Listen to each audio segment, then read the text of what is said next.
Mga panalangin na humango ng inspirasyon mula sa talataan sa Biblia. Ang Panginoon ang aking pastol, hindi ako magkukulang. Panginoon, ikaw ang aking pastol, aking gabay, at aking tagapagbigay. Nagtitiwala ako sa iyong pangangalaga. Nalalamang aakayin mo ako sa tabi ng payapang tubig at ibabalik ang aking kaluluwa. Tulungan mo akong magpahinga sa iyong presensya at makatagpo ng kasiyahan sa iyong paglalaan. Salamat sa iyong laging pagiging kasama ko kahit sa pinakamadilim na lambak. Magagawa ko ang lahat ng bagay sa pamamagitan ni Kristo na nagpapalakas sa akin. Jesus, aking lakas at aking pinagmumulan. Lumalapit ako sa iyo ngayon. Kinikilala ang aking mga kahinaan. Hinihiling ko na bigyan mo ako ng kapangyarihan upang harapin ang bawat hamon.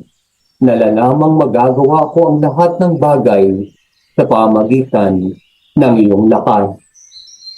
Tulungan mo akong magtiwala sa iyong kakayahang kumilos sa pamamagitan ko at bigyan mo ko ng lakas ng loob na magpatuloy.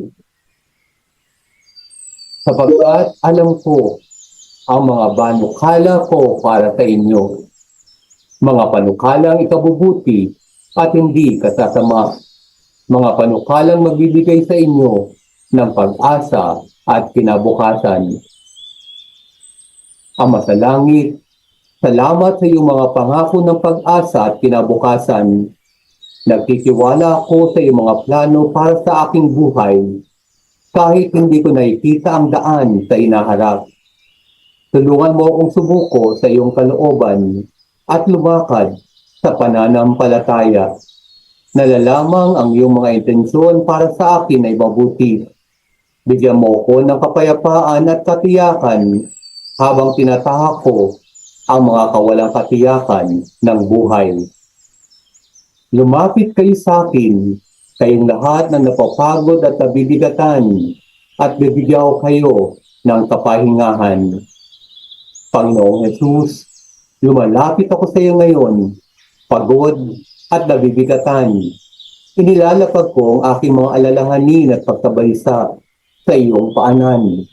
Humihingi ng iyong kapahingahan. Bigyan mo ako ng iyong kapayapaan na higit sa lahat ng pangunawa at tulungan mo akong makatagpo ng kaginhawahan sa iyong mapagmahal na presensya. Panaliwain mo ang aking kaluluwa at panibaguhin ang aking lakas.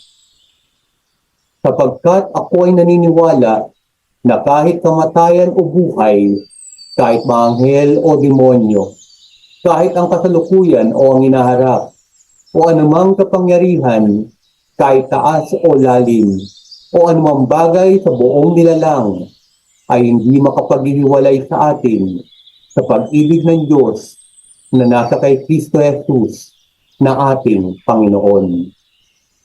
Diyos, aking Ama, salamat sa iyong walang sawang pag-ibig. Ipinahayag ko na walang makapaghihiwalay sa akin sa iyong pag-ibig na matatagpuan kay Kristo Jesus. Tulungan mo ako magpahinga sa katiyakan ng iyong palaging presensya at makatagpo ng kaginhawahan sa iyong hindi nabibigong pag-ibig. Patatagin mo ang aking pananampalataya at tulungan mo akong lumakad sa iyong pag-ibig palagi. Amen.